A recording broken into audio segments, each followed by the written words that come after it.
நம்ம டிஎன்எஸ்டிலேருந்து களியக்கவிளை to Thiruvananthapuram, Thiruvananthapuram to களியக்கவிளை வரைக்கும் BS4 and BS6 இந்த டிஃப்ரெண்ட் பொல்யூஷன் நார்ம்ஸ் பஸ்ஸில் நான் வந்து ட்ராவல் பண்ணேன்.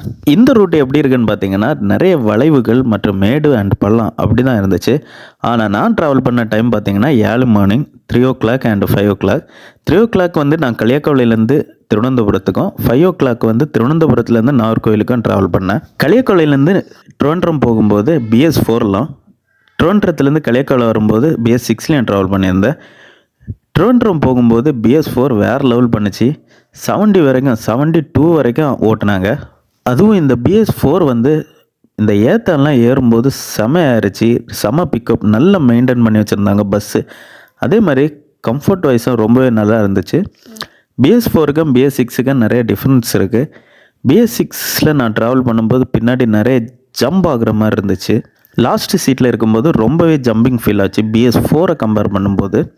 அது மட்டும் இல்லாமல் BS4ல் வந்து சீட்டு ரொம்ப ஹைட்டாக இருக்குது, BS6ல் சீட்டு கொஞ்சம் ஷார்ட்டாக இருக்குது. அண்டு இந்த BS4ல் வந்து நமக்கு கால் கீழே வச்சோன்னா நமக்கு அப்படி தொங்க போட்டுற மாதிரி இருக்காது, கொஞ்சம் ஷார்ட்டான பர்சனெல்லாம். ஆனால் BS6ல் வந்து கொஞ்சம் தொங்க போட்டிருக்க மாதிரி தான் இருக்கும். BS4ல் வந்து லாஸ்ட் ரோவில் இருந்தனால எனக்கு சென்ட்ரலில் இருக்க சீட்டை பற்றி தெரியலை. ஆனால் BS6ல் வந்து நம்ம 3 ரோ சீட்டில் வந்து எப்படியும் ஒரு 2.5% தான். அதாவது 2 பெரியவங்க ஒரு சின்ன பசங்க இருந்தால் கம்ஃபர்டபுளாக இருக்கும். ஆனால் 3 பெரியவங்க இருந்தால் கொஞ்சம் அன்கம்ஃபர்டபுளாக தான் இருக்கும். எனக்கு அப்படி தான் ஃபீல் ஆச்சு. ஏன்னா மீடியம் ப்ராடான ஒரு பர்சன் இருக்கும்போதே அந்த சீட்லேருந்து அப்படியே வெளியே போய் இருக்க மாதிரி தான் இருக்கும். அதுவும் அந்த 2 ரோ சீட்டில் உட்காரும்போது அப்படியே பாதி பாடி வந்து நமக்கு வெளியே தான் இருக்கும். அந்த ஸ்டாண்டிங்கில் நிற்கிறவங்க மேலே இடிக்கிற மாதிரி தான் இருக்குது BS6ல். நான் BS4ல் நான் அந்த மாதிரி ட்ரை பண்ணலை. ஏன்னா பஸ் கொஞ்சம் ஆல்மோஸ்ட் ஃபில்லாக இருந்தனால அப்படியே, அதுவும் அன்டைமில் ட்ராவல் பண்ணும்போது கொஞ்சம் நம்ம சேஃப்டியும் பார்க்கணும். நமக்கு BS3ல் இந்த ரூட்டில் பஸ் ஆப்ரேட் ஆகும்போது டோர் கிடையாது. ஆனால் இப்போது BS4லேயும் 6லேயும் டோர் இருக்கனால கம்பல்சரி டோர் க்ளோஸ் பண்ணி தான் போகிறாங்க.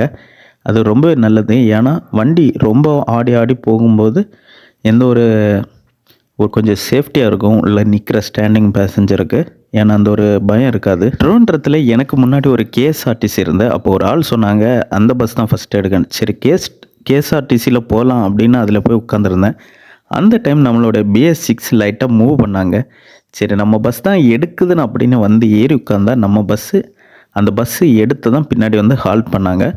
ஒரு 5 to 10 மினிட்ஸ் நின்றுட்டு தான் எடுத்தாங்க. எடுத்து பாதி வழியில் போகும்போதே KSRTCயை ஓவர்டேக் பண்ணிச்சு. KSRTC ஒரு ஸ்டாப்பில் பேக்ஸ் ஏற்றிட்டு இருந்தாங்க. அந்த டைம் வந்து நம்மளோட TNST கிராஸ் ஆகிட்டு, அப்புறமா கொஞ்ச நேரமாக KSRTCயை காணவே இல்லை. அப்புறம் களியக்கவிளை கிட்ட வரும்போது தான் KSRTC இதுக்கு பின்னாடி வந்துச்சு. KSRTCக்கும் TNSTக்கும் ஒரே வித்தியாசம்தான். டிரைவிங் மேக்ஸிமம் காமனாக தான் இருக்குது. ஏன்னா பீக் ஹவர்ஸில் வந்து எப்படியும் ஓவர்டேக்கெல்லாம் அடிக்கிறது ரொம்பவே கஷ்டம்.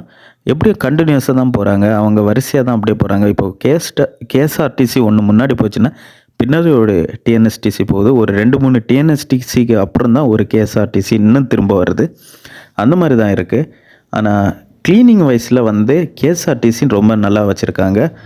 பட் ஃபேர் வைஸும் நைட் சர்வீஸ் கம்பேர் பண்ணும்போது நம்மளோட TNSTC தான் பெஸ்ட்டு அப்படின்னு நான் சொல்கிறேன். ஏன்னா அன்டைமில் நீங்கள் போனாலும் ½ அன் ஹவருக்கு ஒரு TNSTC இந்த ரூட்டில் இருக்குது. ஆனால் KSRTC பஸ் வந்து ஒரு 5 மணிக்கு மேலே தான் நாகர்கோவிலுக்கு ஆப்ரேட் பண்ணுறாங்க. பட் நம்மளுடைய பஸ் வந்து 24 ஹவர்ஸ் இன் 7 டேஸ் அப்படியே இருக்குது. ஸோ அது வந்து இந்த நைட் டைம் ட்ராவல், அந்த ஏர்போர்ட் போகிறவங்க அந்த மாதிரி பேசஞ்சருக்கு ரொம்பவே யூஸ்ஃபுல்லாக இருக்குது. இது வந்து என்னுடைய ஒரு ட்ராவல் ஒப்பீனியன் மட்டும்தான். ஸோ உங்களுடைய கருத்துங்களையும் மறக்காமல் ஷேர் பண்ணுங்கள்.